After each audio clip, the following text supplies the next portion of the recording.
वैधानिक चेतावनी। अगर आप सत्य सुनने की हिम्मत नहीं रखते तो ये वीडियो आपके लिए नहीं है।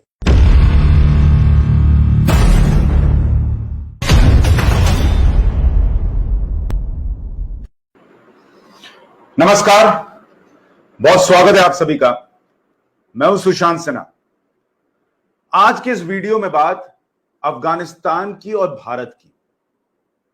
अफगानिस्तान में जो हो रहा है उसका भारत से क्या कनेक्शन है, इसको समझना बहुत जरूरी है।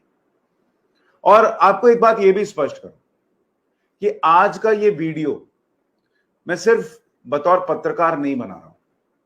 आज का यह वीडियो मैं आपके लिए लेकर आया हूं एक भारतीय के तौर पर कि क्यों अफगानिस्तान में जो हो रहा है और वहां से जो लोग आ रहे हैं, जो तस्वीरें वो बयां कर रहे हैं, जो बातें इस देश में हो रही हैं, वो सब अगर आप मिलाकर देखेंगे तो आपको समझ में आएगा कि क्यों भारत के लिए नरेंद्र मोदी एक जरूरत बन चुके।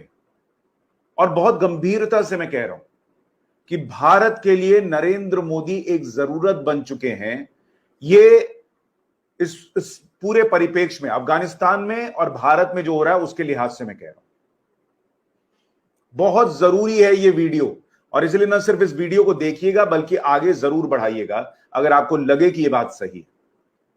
सबसे पहले मैं अफगानिस्तान से आए दो वीडियो आपको दिखाता हूं और फिर अफगानिस्तान, भारत, मौजूदा हालात और जो कनेक्शन है सारा, और क्यों नरेंद्र मोदी इस वक्त जरूरत है इस देश की, वो आपको बताऊंगा। पहले एक वीडियो देखिए, जो लोग वहां से लौट रहे हैं वो क्या नारे लगा रहे हैं और क्या। भारत माता की जय! भारत माता की जय! भारत माता की जय! भारत माता की जय! भारत माता की जय के नारे लग रहे हैं जो वहां से लोग आ रहे हैं, जिनको बचाकर वहां से निकाला जा रहा है, वो लगा रहे हैं। अब इसको थोड़ी देर के लिए पकड़ कर रखिए। एक दूसरा वीडियो आपको दिखाता हूं जो वहां के सांसद हैं, अफगानिस्तान के सांसद, उनको भी भारत बचाकर लाया। और वो क्या कह रहे हैं, उनके परिवार को बचाकर लाया गया, वो क्या कह रहे हैं एक बार सुनिए, फिर इस पर आता हूं कि क्यों नरेंद्र मोदी इस देश की जरूरत है। इनको सुनिए एक बार। मेरा नाम है MP नरेंद्र सिंह खालसा, काबुल निवासी।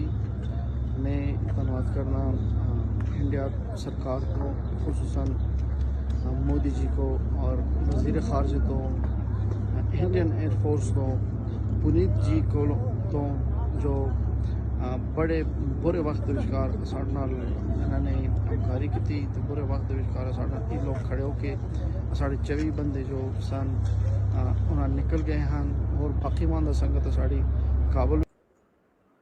ये अफगानिस्तान के सांसद हैं, सिख हैं भाई, और वो कह रहे हैं कि हम वहां से बचकर जो निकले हैं उसके लिए नरेंद्र मोदी और नरेंद्र मोदी सरकार का, भारत का शुक्रिया अदा करना चाहते हैं। मतलब अफगानिस्तान में वो लोग जो फंसे हुए हैं, वो सिख हैं नहीं हैं, हिंदू हैं नहीं हैं, मुसलमान हैं क्या हैं, अफगानी हैं, भारतीय हैं, वो देखे बिना इस वक्त भारत मदद कर रहा है। लेकिन अब आपके सामने रखता हूं ये दो वीडियोस, आपके सामने इसलिए रखे, और जो आप अफगानिस्तान से तस्वीरें आ रहे हैं उसको लगातार देख रहे हैं कि वहां क्या हो रहा है, कैसे बंदूकें नजर आती हैं, कैसे महिलाओं के साथ हो रहा है।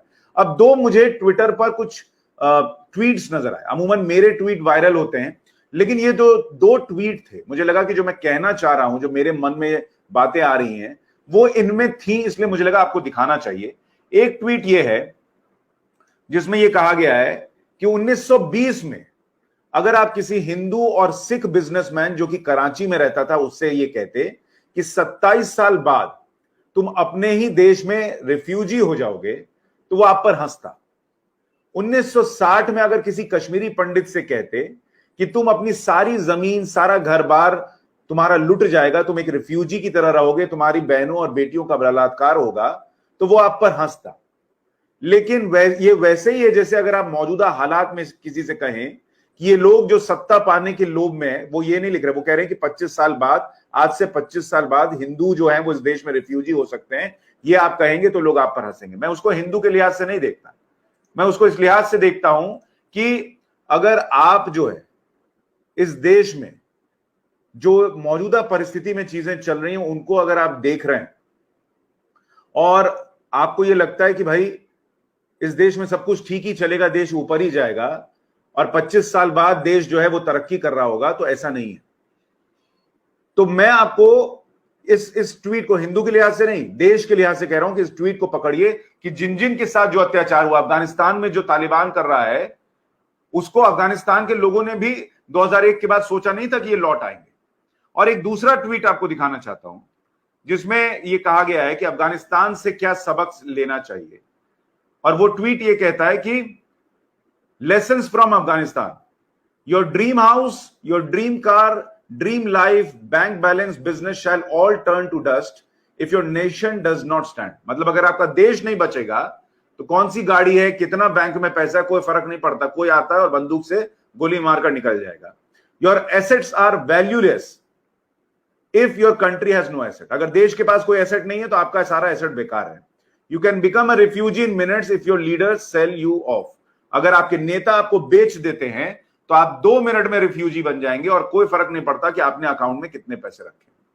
और ये जो 2 ट्वीट हैं, इनकी बातें इतनी जरूरी हैं, इतनी मौजू हैं, इतनी अभी इस वक्त के हालात में सेट होती हैं कि अगर देश में जो हो रहा है इसको आप नहीं समझेंगे कि कुछ लोग सत्ता पाने के लिए किस हद तक जा रहे हैं और क्या कर रहे हैं, तो आपके साथ आने वाले 20-25 साल में क्या होगा आपको पता ही नहीं चलेगा। और मैं आपको ये समझाता हूं उदाहरण के जरिए। जैसे अगर आप इस उदाहरण को देखें कि महबूबा मुफ्ती कहती हैं don't test our patience. Mehbooba Mufti compares Jammu and Kashmir with Afghanistan situation, BJP hits back. ये वो महबूबा मुफ्ती हैं जो ये कहती हैं कि भाई हमारे सब्र का इम्तिहान मत लो, वरना जम्मू कश्मीर में क्या होगा आप सोच नहीं सकते। ये वही महबूबा मुफ्ती है जो कुछ दिन पहले कह रही थी कि अगर 370 हटा तो कोई तिरंगा उठाने वाला नहीं मिलेगा। अभी वहां तिरंगा उठाने वाले भी मिल गए, तिरंगा लहराने वाले भी मिल गए, लेकिन ये धमकी देती हैं कि अफगानिस्तान जैसा हाल हो जाएगा अगर हमारे सब्र का इम्तिहान लेना बंद नहीं किया। और सब्र कैसे टूट गया? क्योंकि ईडी ने इनकी मां से पूछताछ करी। तो ये लोग अपने फायदे के लिए कश्मीर में आग लगाने की नौबत आ जाए तो उससे भी पीछे नहीं हटेंगे। ये आपको बताने की कोशिश कर रहा हूं कि क्यों नरेंद्र मोदी जरूरत है, क्योंकि नरेंद्र मोदी की वजह से ये लोग जो हैं वो बिलखते भी हैं, रोते भी हैं, फड़फड़ाते भी हैं, लेकिन जो चाहते हैं वो कर नहीं पा रहे, क्योंकि उस आदमी के दिमाग में हमेशा चल रहा है देश देश देश, और वो इन लोगों को वो करने नहीं देगा जो ये चाह रहे हैं। दूसरा एग्जांपल आपको देता हूं, Munawwar Rana. Taliban is not terrorist organisation fighting for their country, says poet Munawwar Rana. ये अकेले मुनव्वर राणा नहीं है, समाजवादी पार्टी के सांसद को आपने सुन लिया, दिल्ली दंगों के आरोपी को आपने सुन लिया। इन सबको तालिबान में जो हीरो नजर आ रहा है, ये पूरी सोच जो है, ये सोच अभी इतनी बड़ी हो जाए अगर यहां पर नरेंद्र मोदी जो है वो इनको कंट्रोल करने के लिए ना। मैं आपको बता रहा हूं क्योंकि नरेंद्र मोदी को हटाने के नाम पर ये लोग कुछ भी कर सकते हैं, किसी हद तक जा सकते हैं। उस तालिबान को जो महिलाओं और बच्चों पर अत्याचार करता है, महिलाओं को सेक्स स्लेव बनाता है, छोटी छोटी बातों पर लोगों को काटता और मारता है, उसकी ये तारीफ कर सकते हैं क्योंकि इनको नरेंद्र मोदी से नफरत है। और उस नफरत में ये देश को भूल चुके हैं। इस देश में अगर तालिबान आ गया तो सोचिए मुनव्वर राणा का क्या होगा। बचेंगे ये लोग? नहीं बच सकते। वही इस्लाम इनको भी खा जाएगा जिसको तालिबान फॉलो करता है। और ये सोच रहे हैं कि ये मेरा साथी है, मेरा मसीहा है, वो इस्लाम को भी बदनाम कर रहा है जिस तरीके की चीजें वहां हो रही हैं। तो ऐसे लोग और पनपेंगे और इनकी सोच और बड़ी होगी। मैं आपको तीसरा एग्जांपल देता हूं। ये तस्वीर देखिए, सोनिया गांधी जी ने अभी मुलाकात की, stand united and target 2024 Lok Sabha poll Sonia Gandhi to opposition leaders. 2024 के लिए सोनिया गांधी ने सबको बुलाया और उनके साथ बैठक की। और ये जो गोल घेरे में मैंने जो वीडियो कॉन्फ्रेंसिंग हो रही थी उसमें कुछ नेताओं को गोल घेरे में डाला है। उसमें ममता बनर्जी नजर आती हैं, तेजस्वी यादव हैं, सीताराम येचुरी हैं, मनमोहन सिंह नजर आते हैं, शरद पवार नजर आ रहे हैं, झारखंड के सीएम नजर आते हैं, और सोनिया गांधी नजर आ रही हैं, और बाकी और लोग नजर आ रहे हैं। अब मुझे बताइए, क्या सोनिया गांधी ने 1 मिनट के लिए भी ये सोचा कि तृणमूल कांग्रेस को लेकर, बंगाल की सरकार को लेकर अभी 2 दिन पहले कलकत्ता हाईकोर्ट ने क्या क्या कहा है और मुझे क्या ममता बनर्जी को बुलाना चाहिए इस मीटिंग में? लेकिन उनको फर्क नहीं पड़ता। उनको 2024 की कुर्सी दिख रही है। और उन्होंने ममता बनर्जी को भी इसमें बुला लिया।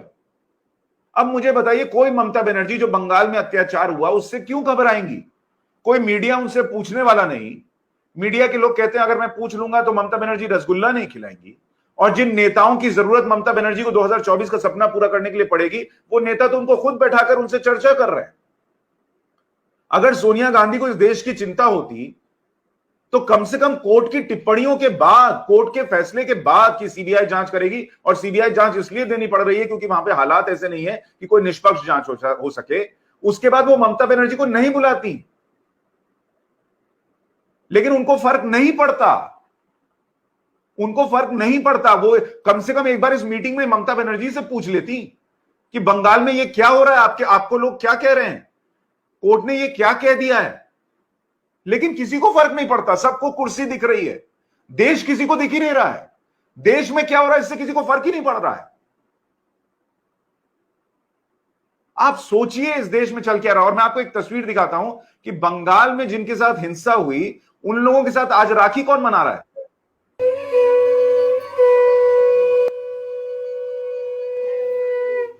ये आतिफ रशीद है, एनएचआरसी के वाइस चेयरमैन, जो गए थे वहां पर और उनको रोका गया था एनएचआरसी की तरफ से।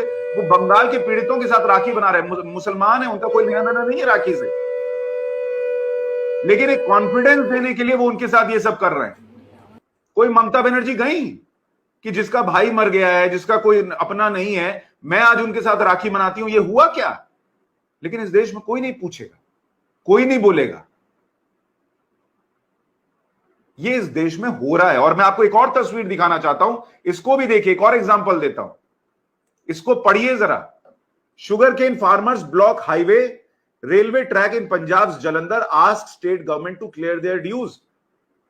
पंजाब के अंदर राज्य सरकार ने जो गन्ना के किसान हैं उनका पैसा नहीं चुकाया, और ये लोग जब ट्रैक्टर लेकर निकलते हैं, देश में किसान आंदोलन जो चल रहा है उसको बढ़ावा देने के लिए, तो अपने आप को किसान का सबसे बड़ा मसीहा बताते हैं। और अपने यहां एक ऐसा कानून है जिसमें अगर कॉन्ट्रैक्ट फार्मिंग में किसान जो है वो नियम को तोड़े पंजाब के अंदर, तो उसको जेल हो सकती है।